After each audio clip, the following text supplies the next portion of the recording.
TRS party బలోపేతం కొరకు ముఖ్యంగా ఏ రాజకీయ పార్టీ కానీ కార్యకర్తల బలం ప్రధానం. కార్యకర్తలు అంటే సభ్యత్వంతోనే ఆరంభం అవుతుంది.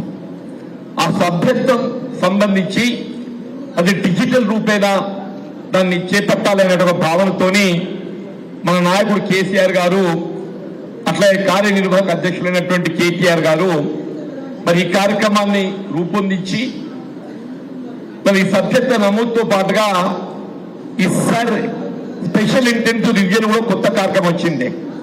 ఇది అంటే సాధారణంగా జరిగేటువంటి ఒక రివిజన్ అయినప్పటికీ ఒక ప్రత్యేక పరిస్థితులు చేపట్టబడుతుంది కాబట్టి మన ఓటు జారిపోకుండా చూసుకోవాల్సిన బాధ్యత మనపై ఉంటుంది.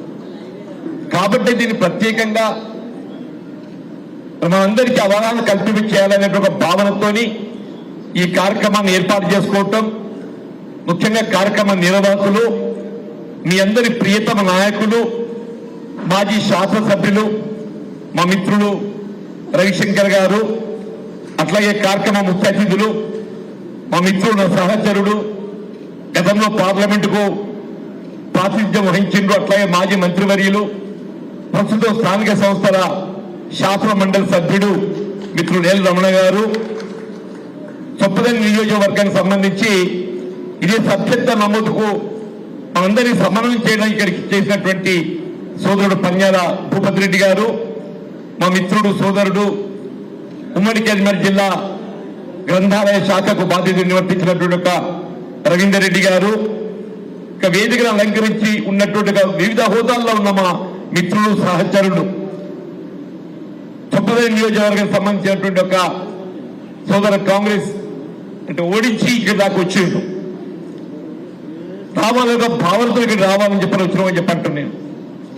మా బీఆర్ఎస్ కార్యకర్తలు, పాత్రికేయ సోదరులకు అందరికీ హృదయపూర్వకంగా నమస్కారం చెప్తూ మిత్రుడు రవీందర్ రెడ్డి గారు ఒక మాట చెప్పిండ్రు. అంటే వాస్తవంగా ఏదైతుందో మిత్రుడు రవిశంకర్ గారి ఓటమిలో నాది కూడా కొంత బాధ్యత ఉంది, క్షమించండి. అంటే వాస్తవంగా ఏదైతుందో నా సుదీర్ఘ ప్రజా జీవితం కాంగ్రెస్ పార్టీ కొనసాగింది. 4 దశాబ్దాల కాలం పాటు ఏదైతుందో కాంగ్రెస్ పార్టీతోని మరి నేను కలిసి ఉన్నటువంటి ఇవాళ ఏదైతుందో రేవంత్ రెడ్డి నాయకత్వం చూసిన తర్వాత ఈ 4 దశాబ్దాల కాంగ్రెస్ ను మరి బలోపేతం కావడానికి కృషి చేసింది ఇటువంటి ప్రజాద్రోహి మరి పాలన కొరకు అని చెప్పాను భావనతో ఏదైతుందో నేను కాంగ్రెస్ పార్టీని వీడి ఇవాళ తెలంగాణ రాష్ట్ర సాధకుడు, తెలంగాణ రాష్ట్ర ఉద్యమ నాయకులు, తెలంగాణ రాష్ట్ర తొలి ముఖ్యమంత్రి అయినటువంటి కేసీఆర్ గారి నాయకత్వంలో పనిచేయాలి. ఈ రాష్ట్ర పునర్నిర్మాణం కొరకు ఏదైతుందో టిఆర్ఎస్ పార్టీ మాత్రమే మరి ఏకైక మనకు ఆధారమైన ఒక భావనతోని నేను కేసీఆర్ గారి యొక్క నాయకత్వంలో టిఆర్ఎస్ పార్టీలో చేయడం జరిగిందని చెప్పండి. అంటే వాస్తవంగా కూడా అంటే అందరూ ఆశ్చర్యపోతున్న జీవన్ రెడ్డి ఏంట్రా వీడు కాంగ్రెస్ పార్టీని వదలడం ఏంటని చెప్పాను. వీడినాడు నాకు కొంత నాకు కూడా కొంత ఆశ్చర్యం కలిగింది.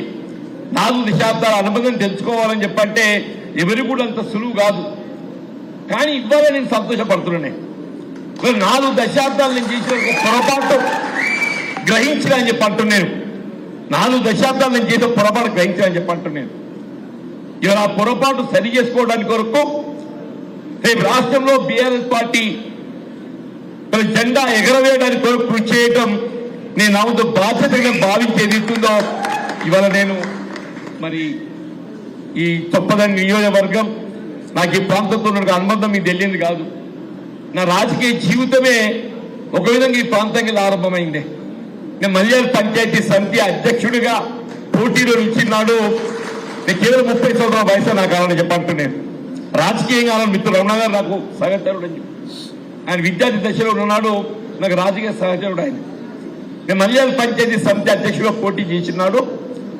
రాజకీయాలకు అతీతంగా ఇవాళ శాసన మండలి పోటీ చేసినప్పుడు ఎట్లయితే రాజకీయాలకు అతీతంగా నాకు గెలుపు కొరకు తాపత్రయపడ్డది మన అండగా నిలిచిందో ఆయన పంచాయతీ సమితి అధ్యక్షుడిగా నేను గెలిచి రాజకీయంగా ఈ స్థాయికి ఎదగడానికి తోడ్పడ్డటువంటి ఒక ఈ చొప్పదండి గడ్డ అనేది ఎత్తుందో నేను జీవితంలో మర్చిపోలేని చెప్పి అంటున్నాను.